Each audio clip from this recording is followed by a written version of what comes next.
Right from of birds এমন একটা topic যেটার সাথে ইংলিশের অসংখ্য বেসিক বিষয় জড়িত, অসংখ্য বেসিক বিষয় জড়িত। এখন তোমাদেরকে আরেকটু আমি বলি, টপিকটার নাম কি? Right form of verbs. তার মানে কিসের রাইট ফর্ম নিয়ে আমাদের কাজ করতে হবে? কিসের ভার্ব? কিসের রাইট ফর্ম? নাউনের, প্রোনাউনের, অ্যাডজেক্টিভের, অ্যাডভার্বের? না। Car right form? ভার্বের right form, right form of verbs. তো এখন তোমাদেরকে বলি, ইংরেজিতে এই রাইট ফর্ম অফ ভার্ব নামে আলাদা ইংরেজিতে কোনো টপিক বা ব্রাঞ্চ নাই। যেমন ধরো প্রিপজিশন একটা ইংলিশে একটা ব্রাঞ্চ, টপিক, অ্যাডজেক্টিভ, অ্যাডভার্ব, তারপরে হচ্ছে যে ন্যারেশন, প্রোনাউন রেফারেন্সেস, এইগুলা মডিফায়ার্স। কিন্তু এই রাইট আর্টিকেল, কিন্তু রাইট ফর্ম অফ ভার্বস নামে ইংরেজিতে স্বতন্ত্র কোনো শাখা বা ব্রাঞ্চ নাই, স্বতন্ত্র কোনো টপিক নাই। বিভিন্ন জায়গা থেকে, বিভিন্ন এক টপিক থেকে একটা দুইটা তিনটা করে রুলস এনে রাইট ফর্ম অফ ভার্বসটাকে তৈরি করা হয়। বাট অ্যাকচুয়ালি ইংরেজিতে রাইট ফর্ম অফ ভার্বস নামে স্বতন্ত্র কোনো টপিক নাই। এটা হচ্ছে বিভিন্ন টপিকের সমাহার, এটা বিভিন্ন টপিক থেকে আনা রুলসের সমাহার। আমি কি বেসিকটা তোমাকে বোঝাতে পেরেছি? আমার কথা শোনা যাচ্ছে ক্লিয়ারলি ভাইয়া? পুরো জি ভাইয়া শোনা যাচ্ছে। জি ভাইয়া শোনা যাচ্ছে। রাইট ফর্ম অফ ভার্বসটা যখন আমরা শিখবো, বিভিন্ন জিনিস সম্পর্কে আমাদের আইডিয়া হবে, বিভিন্ন রুলস, বিভিন্ন বিষয় নিয়ে। এখন আসো কাজ করব। দেখো রাইট ফর্ম অফ ভার্বস টপিকের নাম, তাহলে আমরা কিসের রাইট ফর্ম নিয়ে কাজ করবো? নিঃসন্দেহে ভার্বের রাইট ফর্ম নিয়ে। কিরকম কাজ করতে হবে? কখনো ভার্বের সাথে আইএনজি যুক্ত করতে হবে, কখনো ভার্বের সাথে ভি2 যুক্ত করতে হবে, ভার্বকে ভি2 বানাতে হবে, কখনো ভার্বের ভি3 দিতে হবে, কখনো ভার্বের আগে আমি, যার, অজার, হ্যাড, অজার বসাতে হতে পারে, কখনো ভার্ব যা আছে তাই থেকে যাবে। তো এই ভার্বকে নিয়েই মূলত কাজটা, ভার্বের সঠিক ফর্মটা আমাদেরকে বসাতে হবে। এখন দেখো এই রাইট ফর্ম ভার্বস এর ফুল মার্কস পাওয়ার জন্য নিচে যে রুলস রেফারেন্স গুলো পড়াবো সেইগুলা যদি ঠুটস্থ করে রাখো সবচেয়ে বেস্ট। এমন ভাবে আয়ত্ত করবা যে তোমার সাথে আমার মনে করো রাস্তায় দেখা হয়েছে, আমি বললাম এই রুলটা বলো তো, তুমি বলে দিতে পারো। ফর এক্সাম্পল এইভাবে জিনিসগুলো আয়ত্ত করবা।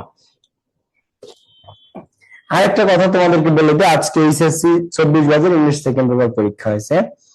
তো আমার স্টুডেন্টদের রিভিউ তোমরা আমার পেজে গেলে পেয়ে যাবা। তোমাদেরকে যা পড়াচ্ছি না হুবহু এই বোর্ডে পাবা, এর বাইরে কিচ্ছু পাবা না।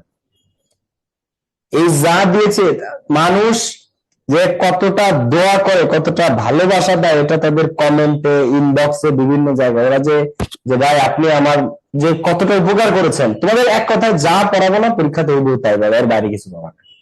বুঝতে পেরেছো? আজকে পরীক্ষা হয়েছে সেকেন্ড পেপার, অসংখ্য শিক্ষার্থীরা ইনবক্স করেছে, ফেসবুকে কমেন্টে, পেজের ইনবক্সে, এভরিওয়্যার, ইউটিউবে কমেন্টে। তোমরা ইনশাল্লাহ যা পড়াবো তাই কমন পাবা। এখন দেখো যেগুলো কাজের জিনিস, দেখো আমি দুলে ভরে জিনিস পড়াই না, আমি অল্প কিছু জিনিস পড়াই, তার মধ্যে থেকে পরীক্ষার দিনে 100% পেয়ে যাবে, এর বাইরে কিছু তোমার লাগবে না। এখন দেখো, তো প্রথমে যখন তুমি রাইট ফর্ম ভার্বসটা করতে যাবা, এটা আসবে তোমাকে একটা ঘটনা অনুসারে বা একটা প্যাসেজ অনুসারে। প্যাসেজ বলতে এরকম ছোট একটা, এই যে এরকম একটা 4 লাইন বা 5 লাইনের একটা আর্টিকেল, প্যাসেজের মধ্যে তোমাকে 10টা বা 14টা শূন্যস্থান থাকবে, সেখানে তোমাকে অ্যান্সার গুলো বসাতে হবে। যখন তুমি রাইট ফর্ম ভার্ব সলভ করতে যাবা, দেখো আমরা এখনই রুলসে ঢুকবো, বাট বেসিক জিনিসগুলো আগে বুঝো। যখন তুমি রাইট ফর্ম ভার্ব সলভ করতে যাবা, সবার আগে প্রথমে তোমাকে দেখতে হবে যে প্যাসেজটা দেয়া আছে, যে ঘটনাটা তোমাকে দিয়েছে, সেই ঘটনাটা প্রেজেন্ট টেন্সের নাকি পাস্ট টেন্সের। প্রথমেই দেখতে হবে যে ঘটনাটা আছে সেই ঘটনাটা প্রেজেন্ট টেন্সের নাকি সেই ঘটনাটা পাস্ট টেন্সের, প্রেজেন্টের নাকি পাস্টের। প্রত্যেকটা লাইনের টেন্স ও গ্রামার সূক্ষ্মভাবে খেয়াল করে উত্তর করতে হবে, প্রত্যেকটা লাইনের টেন্স। এখন দেখো এই একটা রাইট ফর্ম ভার্বসে যখন একটা স্টুডেন্ট ফুল মার্কস পায়, খুব কম স্টুডেন্টই ফুল মার্কস পায়, দেখা যাচ্ছে 10টার মধ্যে 8টা 9টা কারেক্ট, একটা না একটা ভুল করে বা 2টা 3টা ভুল করে মানুষ। বাট তুমি যদি 100% কারেক্ট করতে চাও, বা যারা 100% কারেক্ট করে তাদেরকে সবার আগে একটা জিনিস বুঝতে হবে, যে ঘটনাটা তোমাকে দিয়েছে সেটা প্রেজেন্ট টেন্সের নাকি পাস্ট টেন্সের, বর্তমানের নাকি অতীতের। যদি তুমি এটা ধরতে পারো, তোমার 90% অ্যান্সার অটোমেটিক সলভ হয়ে যাবে। কিভাবে? আমি একটু করে উদাহরণ দিব। আমার স্টুডেন্ট যারা এখানে আছে রাইট ফর্ম ভার্বসে তোমরা ফুল মার্কস পাবা প্রত্যেকে, নিঃসন্দেহে। শেষ পর্যন্ত ক্লাসে থাকো, রাইট ফ্রম বার্ডসে ফুল মার্কস পাবা। তো প্রথমে প্যাসেজটা দেখবা প্রেজেন্টে আছে নাকি পাস্টে আছে। এবার দেখো, যে বছর স্যাররা প্রশ্ন সহজ করে বা স্ট্যান্ডার্ড করে, ঢাকা বোর্ডের কোয়েশ্চেন আজকে চমৎকার হয়েছে, মানে এত স্ট্যান্ডার্ড কোয়েশ্চেন, এত মানসম্মত একটা প্রশ্ন। তো প্যাসেজ যখন প্রেজেন্টে দেয়, স্যাররা যে বছর প্রশ্ন স্ট্যান্ডার্ড করে সে বছর প্রশ্ন প্রেজেন্ট টেন্সে দেয়। স্যাররা যে বছর প্রশ্ন কঠিন করতে চায় সে বছর পাস্ট টেন্সে দেয়। যে ঘটনাটা দিবে রাইট ফ্রম ভার্সে, যেটা যদি সহজ বা স্ট্যান্ডার্ড প্রশ্ন করে তখন প্রেজেন্ট টেন্সে দেয় স্যারের ঘটনাটা, যদি একটু কঠিন করতে চায় তখন পাস্টে। আর যদি এমন কোন স্যারের হাতে পড়ে যে প্রশ্ন কঠিন করবেই করবে, যথেষ্ট হার্ড প্রশ্ন করে, তখন ঘটনাটা প্রেজেন্ট আর পাস্ট মিলাই থাকে, প্রেজেন্ট আর পাস্ট মিলানো থাকে। প্রেজেন্টের ঘটনা হবে কিন্তু মাঝখানে 2-3 লাইন অতীতকালে চলে যাবে, পাস্টের ঘটনায় চলে যাবে। তো প্রশ্ন সহজ করলে প্রেজেন্ট টেন্সে দেয়, কঠিন করলে পাস্ট টেন্সে দেয়। আর যদি আরো কঠিন করতে চায়, ড্রামাটিক কোয়েশ্চেন, ডিফিকাল্ট কোয়েশ্চেন, তখন প্রেজেন্ট আর পাস্ট মিলাই দেয়। সবভাবে তোমাদের প্র্যাকটিস করাবো, বিগত বোর্ডের সব কোয়েশ্চেন আমরা প্র্যাকটিস করবো, তোমরা সারপ্রাইজড হয়ে যাবে, ভাই আপনি যা যা বলছিলেন তা তো সব সত্যি। তো এরপর দেখো, প্রত্যেকটা লাইনে টেন্স ও গ্রামার সূক্ষ্মভাবে খেয়াল করে উত্তর করতে হবে। ভোকাবুলারি ও বিগত বছর বোর্ড কোশ্চেন প্র্যাকটিসের কোনো বিকল্প নেই। ভোকাবুলারি এবং বিগত বছরের বোর্ড কোশ্চেন যে যত বেশি প্র্যাকটিস করবা সে তত ভালো করবা। এন্ড তোমরা আমার ব্যাচের স্টুডেন্ট, তোমাদেরকে আমি যথেষ্ট প্রত্যেকটা লাইনে টেন্স ও গ্রামার সূক্ষ্মভাবে খেয়াল করে উত্তর করতে হবে। ভোকাবুলারি ও বিগত বছর বোর্ড কোশ্চেন প্র্যাকটিসের কোনো বিকল্প নেই। ভোকাবুলারি এবং বিগত বছরের বোর্ড কোশ্চেন যে যত বেশি প্র্যাকটিস করবা সে তত ভালো করবা। এন্ড তোমরা আমার ব্যাচের স্টুডেন্ট, তোমাদেরকে আমি যথেষ্ট পরিমাণ বোর্ড কোশ্চেন সলভ করাবো, তোমাদের আর না করলেও চলবে, জাস্ট ক্লাসে থাকো রেগুলার। তো আমি যে বেসিক কথাগুলো বললাম, তোমরা কি ক্লিয়ার? সবাই কি বুঝতে পেরেছো? ক্লিয়ার? জি ভাইয়া। তো এবার আমি রুলসে যাব, আর এই রাইট ফ্রম ভার্বস এর পিডিএফটা তোমাদের ক্লাসের শেষে দিয়ে দিব। ক্লাস শেষ হয়ে তোমরা অবশ্যই আমাকে একবার আস্ক করবা যে ভাই পিডিএফটা কি দিয়েছেন গ্রুপে অলরেডি কিনা। ওকে, আমি সাথে সাথে দিয়ে দেবো। দেখো, আর আমি নিজে মনে করে পারলে তো 100% দিয়ে দেবো। তো আমার মনে থাকে, বাট তারপরে অনেক সময় দেখা যাচ্ছে যে রেকর্ডেড ক্লাস দিতে যে আপলোড, এটার কথা ভুলে যাই। দেখো, তো আমরা স্টার্ট করি। রুল 1, প্রেজেন্ট ইনডিফিনিট টেন্সে দেখো, তো আরেকটা টুইস্টের জিনিস বলি। হ্যাঁ, তোমাদের যা পড়াচ্ছি হুবহু তাই পরীক্ষাতে যে পাবো, একদম হুবহু তাই। দেখো, এই যে রাইট ফ্রম ভার্বস এর কোয়েশ্চেন গুলা না, তো এই যে কোয়েশ্চেন গুলো আছে, এখানে 10টা শূন্যস্থান আছে। কয়টা করে শূন্যস্থান আছে? 10টা করে শূন্যস্থান আছে। এখন দেখো,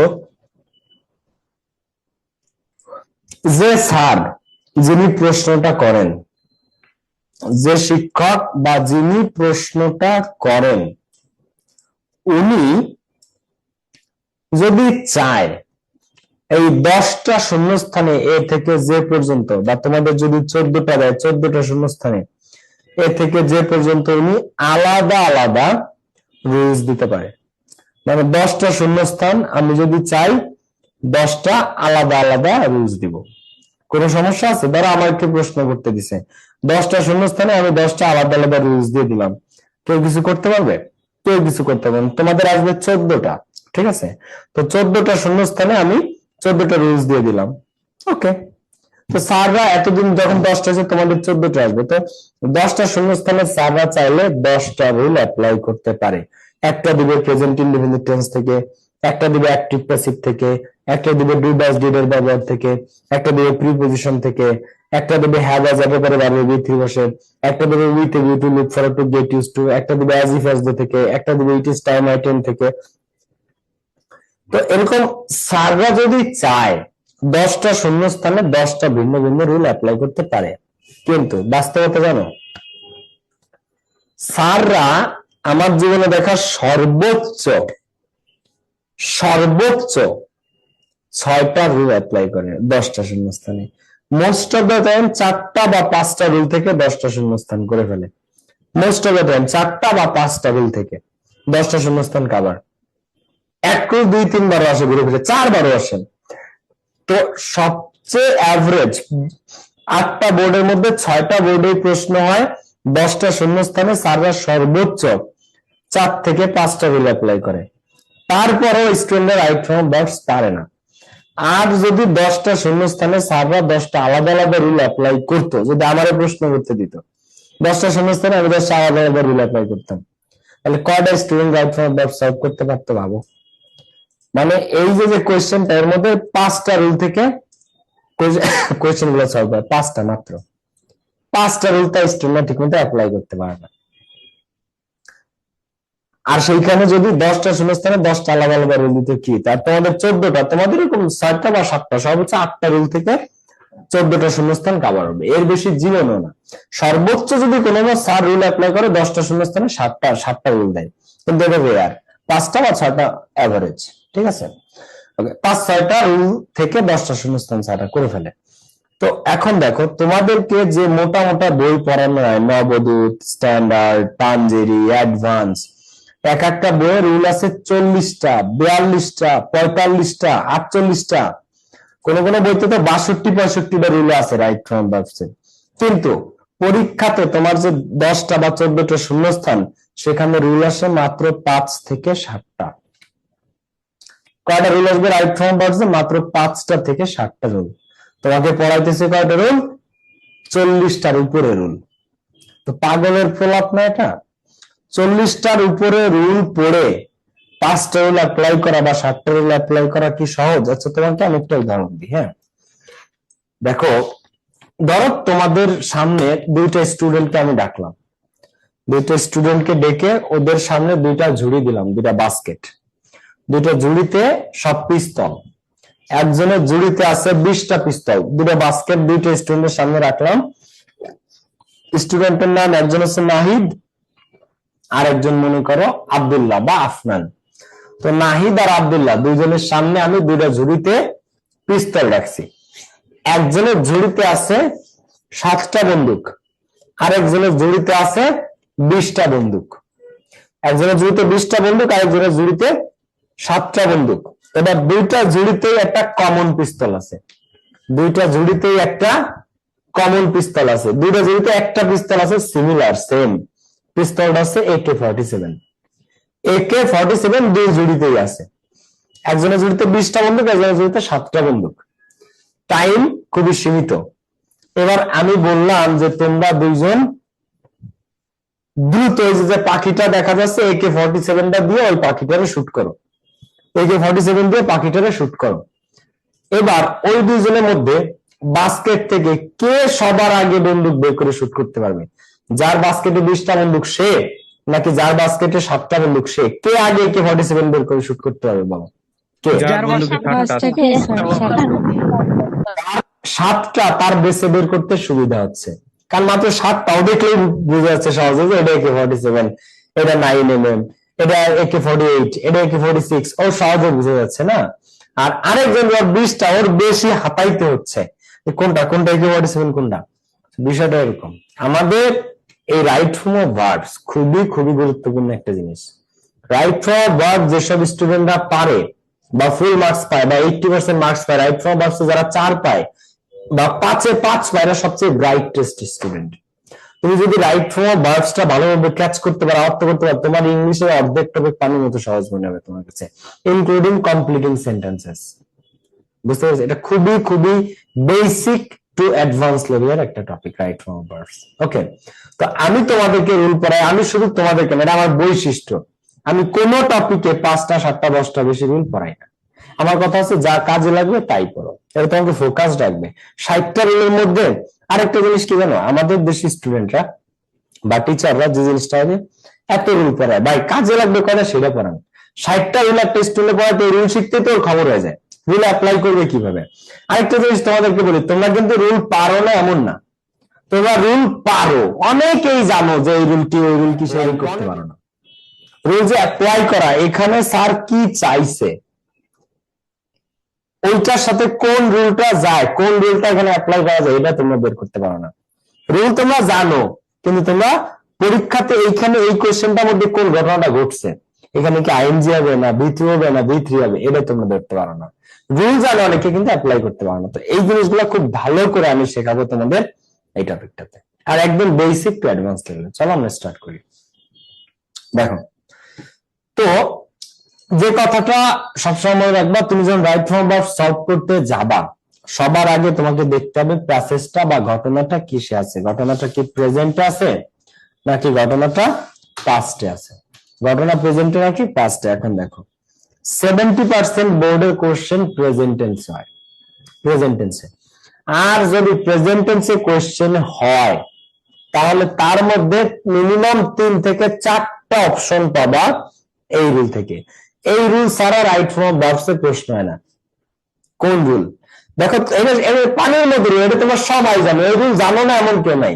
এটা তোমার চিনো না যে রুল না কোন কোন দাগে দিছে, A B C D E F কোনটা কোনটা দিছে। দেখো প্রেজেন্ট ইনডিফিনিট টেন্সে subject third person singular number হলে মূল ভার্বের সাথে এস বা ইএস যুক্ত হয়।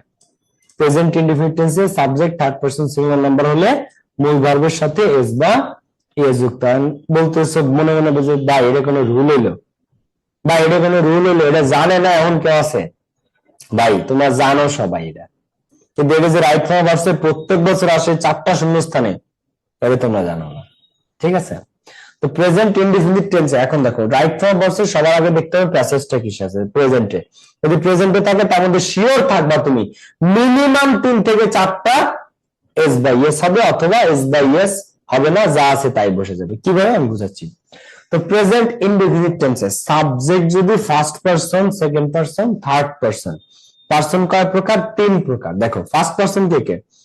আই, উই, আওয়ার, এরা কি first person. I, we, our এরা ফার্স্ট পারসন।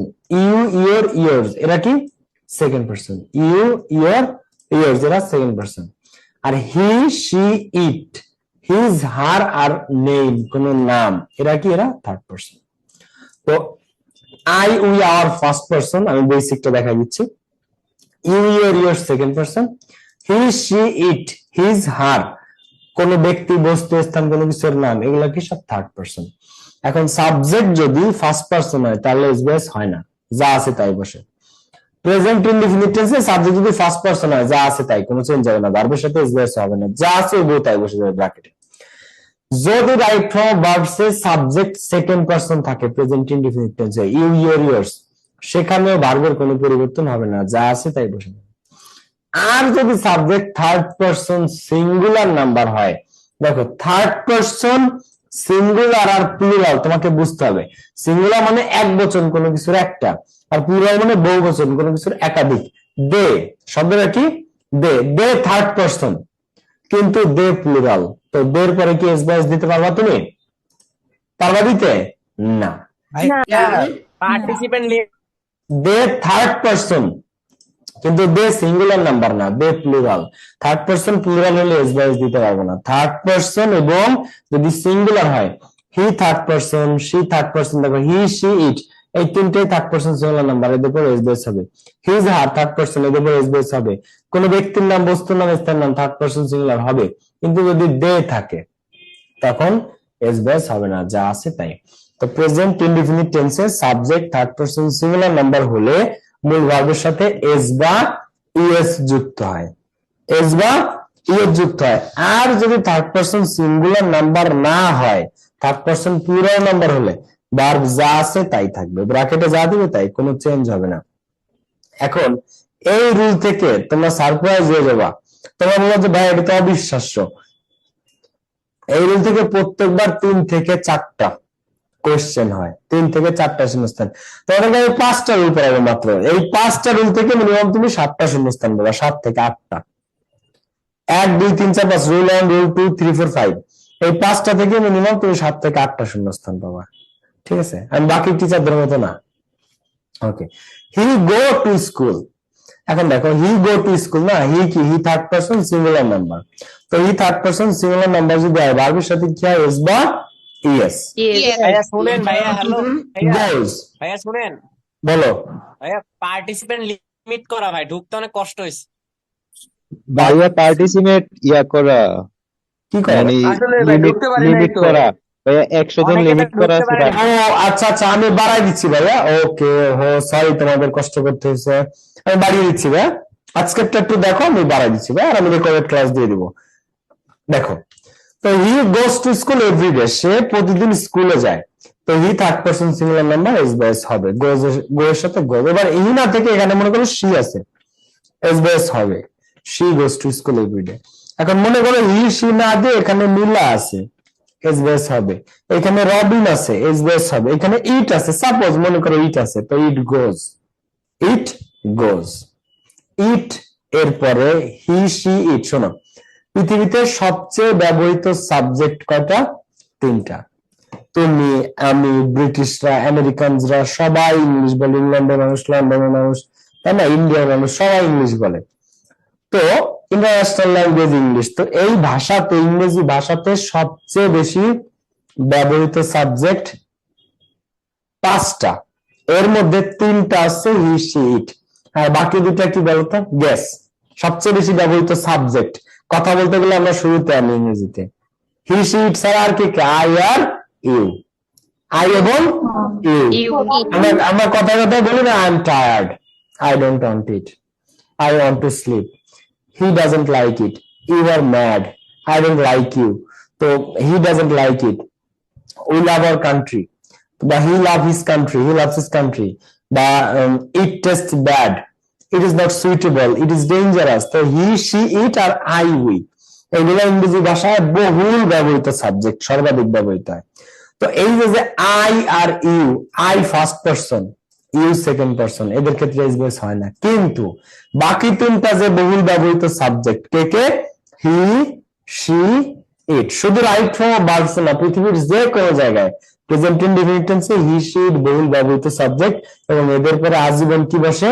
এস বা ইয়েস। মনে থাকবে? মনে থাকবে? তো হি শি ইট এর পরে আজীবন এস বা ইয়েস। কিন্তু পরের কোশ্চেনটা দেখো, they work very hard. Indefinite টেন্সের প্যাসিভ করতে এম ইজ আর আসে, তো রাইস এর পরে ইজ, টেন্স ও পার্সন অনুযায়ী অক্সিলারি ভার্ব ইজ, এবং মূল ভার্বের ভিতরে। প্যাসিভ মানে আজীবন মূল ভার্বের ভিতরে, প্যাসিভ মানে আজীবনই মূল ভার্বের ভিতরে। ইট এট ইটেন, তো rice is eaten by me. আচ্ছা, এইবার এই সেম, এখানে কিন্তু তেমন কোনো পার্থক্য ছিল না, পার্থক্য হয়েছে শুধুমাত্র একটা সাবজেক্টের কারণে। এখানে সাবজেক্ট কি ছিল? আই। এখানে সাবজেক্ট আই হওয়ার কারণে এটা প্যাসিভ হয় নাই, আর এখানে সাবজেক্ট রাইস হওয়ার কারণে এটা প্যাসিভ হয়ে গেছে। তাহলে পার্থক্যটা কি অ্যাক্টিভ আর প্যাসিভে বোঝা গেছে? পার্থক্য কিসে? সাবজেক্ট। সাবজেক্ট ব্যক্তিবাচক নাকি? আচ্ছা, আমি সব প্রশ্ন নিব, আগে তোমাদের কনসেপ্টটা আমি আরো ক্লিয়ার করি। হ্যাঁ, তোমাদের সব প্রশ্ন আমি নিব, সমস্যা নেই, মন খুলে প্রশ্ন করবা। আমার আটকাবা প্রশ্ন করে যে স্যার আপনার এই প্রশ্নটা করে আমি আটকাইতে চাই, আমার এরকম প্রশ্ন করবা যেটা আমি আটকাই যাবো, পারলে আমাকে আটকায় দেখাও।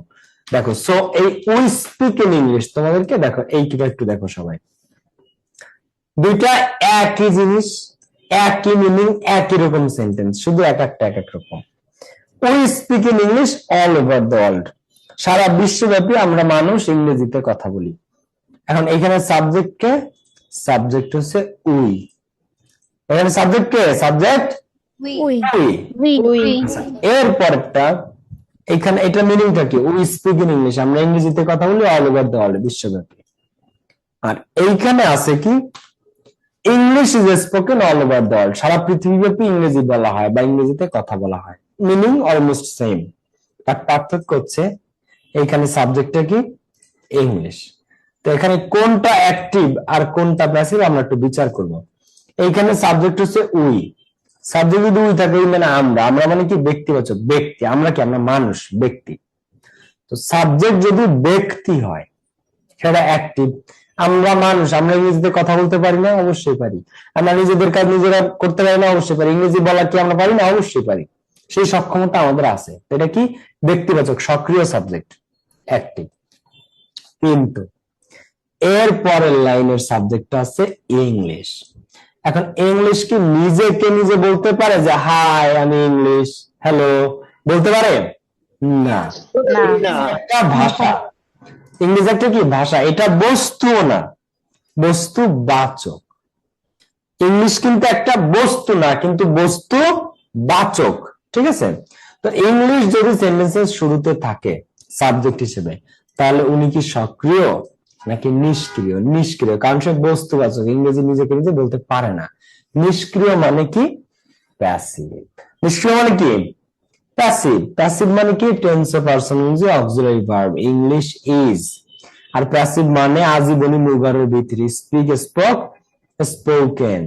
তো English is spoken all over the world, সারা পৃথিবীব্যাপী বা বিশ্বব্যাপী ইংরেজি বলা হয়। English is spoken all over the world. তো বুঝতে কি পেরেছো নাকি বুঝতে পারো না? তোমরা ক্লিয়ার নাকি ক্লিয়ার না? জি ভাইয়া বুঝতে পেরেছি। So, এই হচ্ছে ব্যাপারটা। তোমাকে এখন এইটার কিছু ব্যতিক্রম আছে, আমি সেগুলো দেখাবো একটু পরে, আসবে সামনে আসবে। ওকে,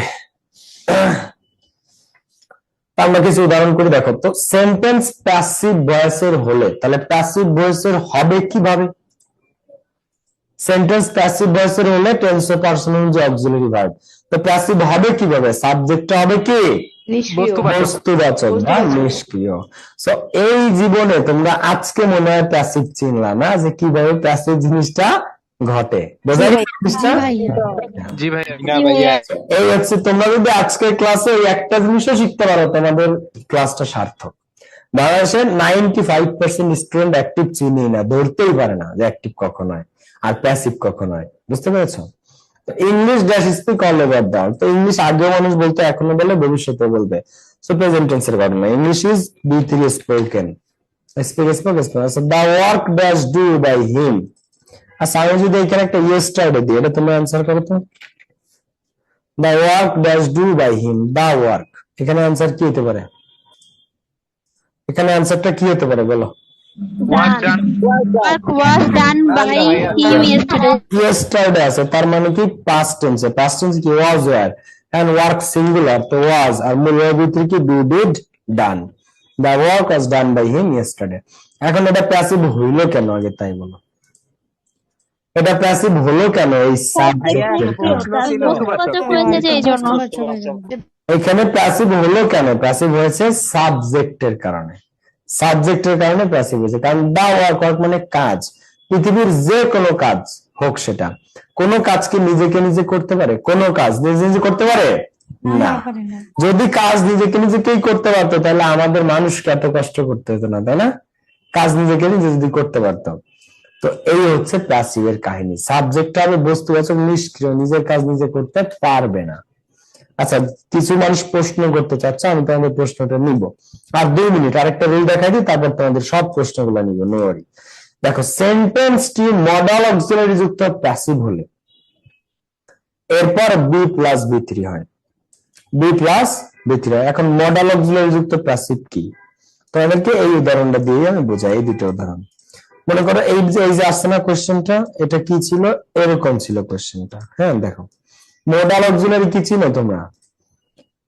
can, could, shall, should, will, would, may, might, must, need, dare, into, going to. তো মডাল অক্সিলারি তো ছিল can, could, shall, should, will, would, may, might, must, এগুলা বহুল ব্যবহৃত modal auxiliary. Can, could, shall, should, will, would, may, might, must, এই কয়টা কি? এই কয়টা ইংরেজির বহুল ব্যবহৃত মডাল অক্সিলারি। তো এই সেম প্যাসিভ, যা আছে সবকিছু সেম থাকবে, যা আছে সবকিছু সেম থাকবে, শুধু শুধু এই সেন্টেন্সের সাবজেক্টটার পরে একটা মডাল থাকবে। যেমন এইখানে যদি থাকে একটা মডাল, মনে করো মাস্ট বা would, English would speak all over the world. The work, এখানে মনে করো একটা মডাল আছে উইল, সেম, সবকিছু সেম, এভরিথিং সেম। তো সেন্টেন্সে দেখো, এটা একটা সেন্টেন্স, সেটা যদি মোডাল অক্সিলারি যুক্ত প্যাসিভ হয় বা মোডাল প্যাসিভ হয়, অর্থাৎ সেন্টেন্স তো আগের থেকেই প্যাসিভ, কারণ এখানে ইংরেজি আছে, ইংরেজি নিজেরা নিজে বলতে পারে না, তাহলে বস্তুবাচক সাবজেক্ট, নিষ্ক্রিয় সাবজেক্ট, নিষ্ক্রিয় মানে কি প্যাসিভ। কিন্তু তুমি হঠাৎ করে দেখলা এরপর একটা মোডাল আছে, হঠাৎ করে দেখলা কি এরপর একটা মোডাল আছে। তো এই মোডালটা যখন আসে তখন এইটাকে বলা হয় মোডাল অক্সিলারি যুক্ত প্যাসিভ বা মোডাল প্যাসিভ। আর এখন আমি উডটা কেটে দিলাম, এইটাকে বলে শুধু প্যাসিভ। তোমরা কি পার্থক্যটা বুঝতে পারছো? এই ইংলিশের পরে উড আমি উঠাই দিলাম, এটাকে কি বলে? শুধু প্যাসিভ। আর উডটা আমি যুক্ত করলাম, এটাকে কি বলে? Modal passive. ক্লিয়ার না? ক্লিয়ার না? ঠিক আছে, এটাকে বলে মোডাল প্যাসিভ। তো এই মোডাল প্যাসিভ যদি হয় তো এটা হচ্ছে সবচেয়ে সহজ প্যাসিভ। এরপরে জাস্ট তুমি বি প্লাস বি থ্রি দিয়ে দিবা, আর কিচ্ছু না। সেন্টেন্স মোডাল অক্সিলারি যুক্ত প্যাসিভ হলে এরপরে বি প্লাস বি থ্রি হয়। সেন্টেন্স মোডাল অক্সিলারি যুক্ত প্যাসিভ ভয়েসের হলে এরপর বি প্লাস বি থ্রি হয়, বি প্লাস বি থ্রি। তো এখন ইংলিশের পরে উড আছে, মোডাল আছে, মোডাল যুক্ত প্যাসিভ, তাহলে be plus B three, be spoken. তাহলে কি হলো, English would be spoken all over the world. একটা জিনিস দেখো, এইখানেও কিন্তু বি থ্রি ছিল, শুধু প্যাসিভের ক্ষেত্রেও বি থ্রি, মডাল অক্সিলারি যুক্ত প্যাসিভের ক্ষেত্রেও বি থ্রি। পার্থক্যটা কি, এইখানে অক্সিলারির পরে বি থ্রি বসে, আমি যারা অজরের পরে বি থ্রি, আর এখানে কি direct be plus B three, এছাড়া আর কোনো পার্থক্য নেই। দা ওয়ার্ক, এই যে মনে করো উইলটা নয়, উইল আমি কেটে দিছি, the work do by him, এখানে জাস্ট এটা সিম্পল প্যাসিভ, শুধু প্যাসিভ। কিন্তু এখানে যদি আমি উইল দিই, দা ওয়ার্ক উইল ব্র্যাকেটে ডু বাই হিম, তখন এখানে answer will be done by him. তো মোডাল অক্সিলারি যুক্ত প্যাসিভটা কি, সাবজেক্টের পরে একটা মোডাল যদি থাকে তাকে কি বলা হয়, মোডাল অক্সিলারি যুক্ত প্যাসিভ। বোঝা গেছে? জি ভাই। ওকে, এবার দেখো এই উদাহরণ দুটো দেখো। দা টাস্ক, টাস্ক মানে ছোট ছোট কাজ বা বিশেষ বিশেষ কাজকে টাস্ক বলা হয়। The task can dash complete within 1 hour, কাজটা 1 ঘন্টার মধ্যে কমপ্লিট হতে পারে। এখন পৃথিবীর কোন কাজ, সেটা ছোট কাজ হোক, বড় কাজ হোক, বিশেষ কাজ হোক, কাজকে নিজে নিজে করতে পারে? পারে না। তো এই যে সাবজেক্টটা আছে, এটা কি সক্রিয় না নিষ্ক্রিয়? বস্তু না, বস্তু বাচক, নিষ্ক্রিয়। নিষ্ক্রিয় মানে কি, প্যাসিভ। এখন কেমন প্যাসিভ এটা, এরপর একটা মোডাল আছে ক্যান, তাহলে কমপ্লিটেড হবে P3। কেমন প্যাসিভ এটা, মোডাল অক্সিলারি যুক্ত প্যাসিভ। মোডাল অক্সিলারি যুক্ত প্যাসিভ মানে কি, be plus B three. The task can be completed within 1 hour। এইবার মজার ব্যাপারটা আছে, এইখানে আছে by them, by him, by us, by her, কিন্তু এইটা মডার্ন ইংলিশে বা আধুনিক ইংরেজিতে এই জিনিসের ব্যবহার খুব একটা নাই। সেন্টেন্সের শেষে by them, by him, by us এইগুলো এখন আর ব্যবহার করে না, এগুলো উজ্জ থাকে। এটা আছে কিন্তু এটা উজ্জ। The task can be completed within 1 hour। দেখো এখানে তোমাদেরকে একটা উদাহরণ দিলাম না, English would be spoken all over the world by us, কিন্তু বাই আস আজকাল তুমি পাবা না প্রশ্নে। আর এই বাই আস না দেওয়ার আরো একটা কারণ আছে, কারণ এই by us, by him, by them, by me এইগুলো দেখলে স্টুডেন্টরা বুঝে যে এটা কি, প্যাসিভ। এখানে স্যাররা এটা এখন আর দেয় না, বুঝতে পেরেছো? স্যাররা এখন এই বাই দেম, বাই হিম প্রশ্নে পাবো না। দেখো, the result May publish at 2:30 PM, ফলাফল প্রকাশিত হবে 2:30টায়। এখন তোমার কলেজের রেজাল্ট বা যে কোনো রেজাল্ট, সেটা কি কলেজের অফিস রুম থেকে একা একা উড়ে উড়ে উড়ে মাঠে চলে আসে, নাকি প্রিন্সিপাল বা শিক্ষকরা পাবলিশ করে, বলো তো? কিন্তু এই সেন্টেন্সের সাবজেক্ট কি প্রিন্সিপাল বা কোনো শিক্ষক, নাকি রেজাল্ট নিজেই সাবজেক্ট? বলো, এখানে সাবজেক্ট কে? তোমার কাছে আমার প্রশ্ন, তোমার চোখ দিয়ে তুমি দেখো রেজাল্ট, একটা শব্দ আছে দা রেজাল্ট, সাবজেক্ট, এইটাকে তোমার কি মনে হয়, সক্রিয় না নিষ্ক্রিয়, ব্যক্তিবাচক না বস্তুবাচক? বলো, কি মনে হয় তোমার চোখ দিয়ে? নিষ্ক্রিয় মানে কি, প্যাসিভ।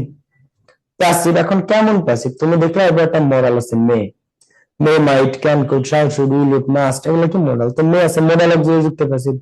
তো মডাল অক্সিলারি যুক্ত প্যাসিভ মানে কি, be plus B three, be published, be published. তাহলে the result may be published at 2:30 PM, 2:30টার দিকে ফলাফল প্রকাশিত হতে পারে by the principal, by the principal. কিন্তু এর বাই দা এই অংশটুকু দেওয়া থাকবে না, এটা উজ্জ থাকে, আমি জাস্ট তোমাদের জন্য দিলাম।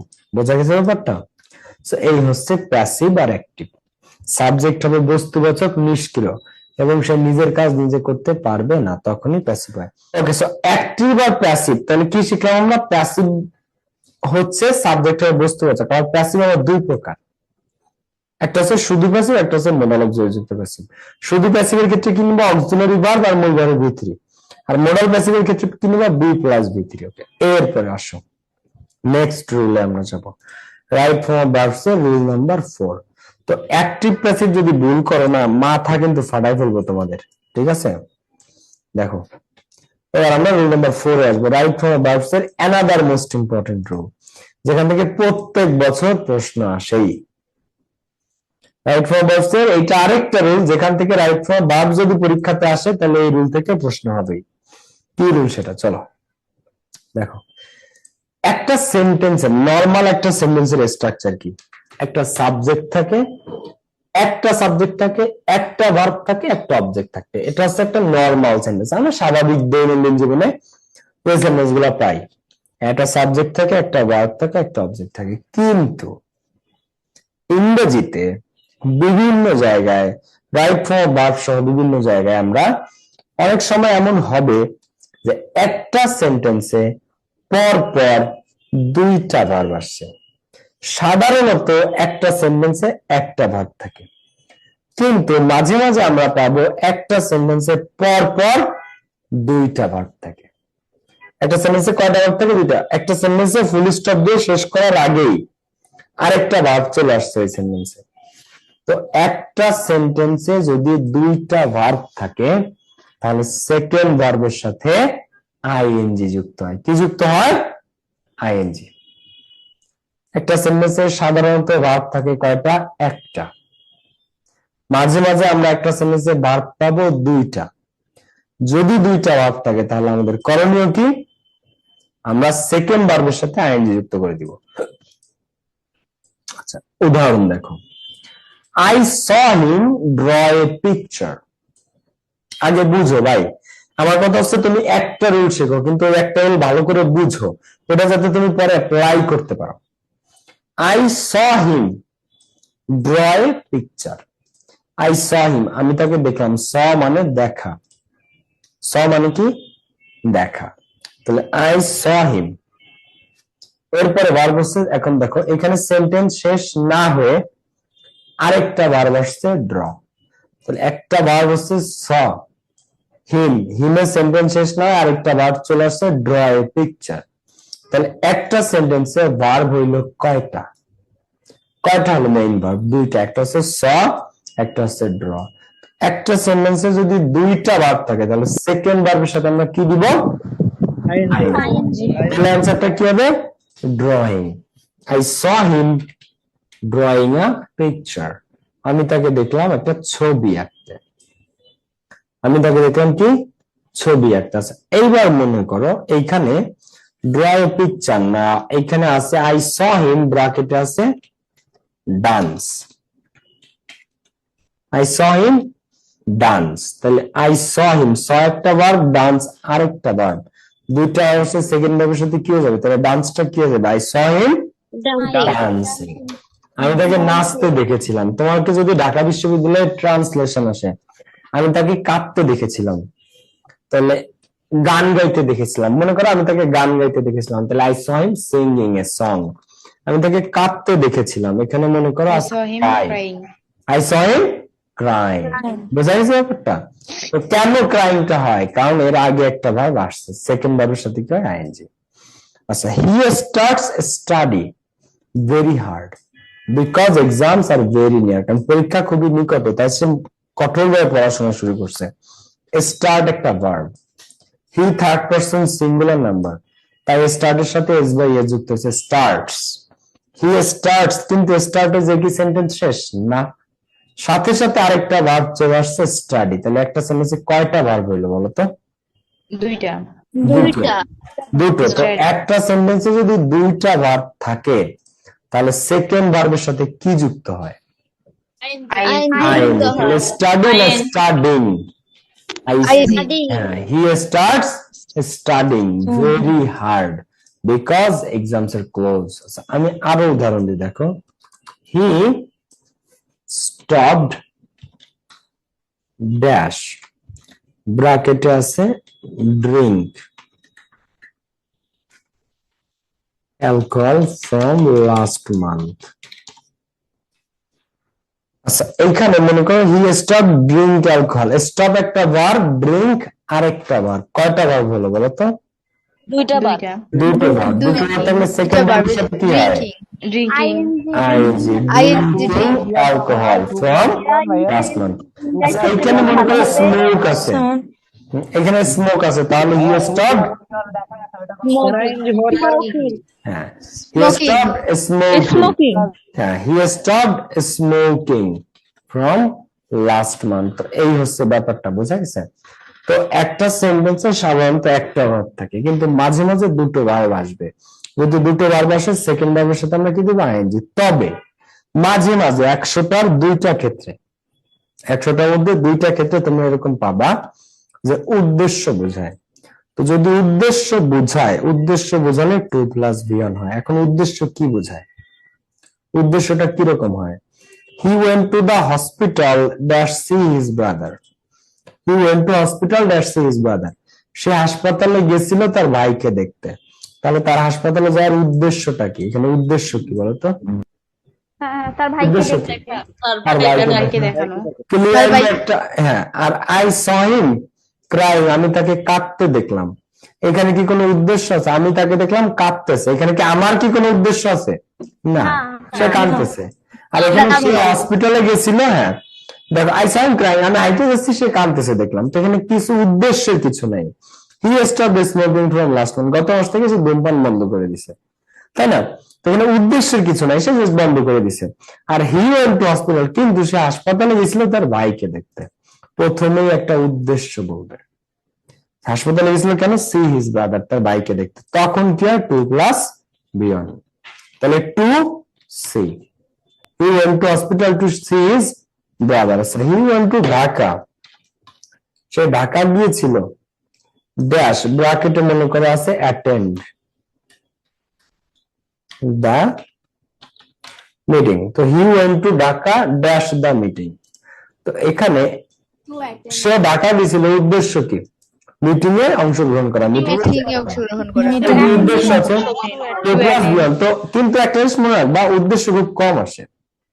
99% ক্ষেত্রেই ভার্বের সাথে আইএনজি। একটা দুইটা ক্ষেত্রে উদ্দেশ্য আসতে পারে, একটা দুইটা পিকুলিয়ার, কিন্তু বেশিরভাগ ক্ষেত্রে কি ভার্বের সাথে আইএনজি। তোমাদেরকে একটা উদাহরণ দিব।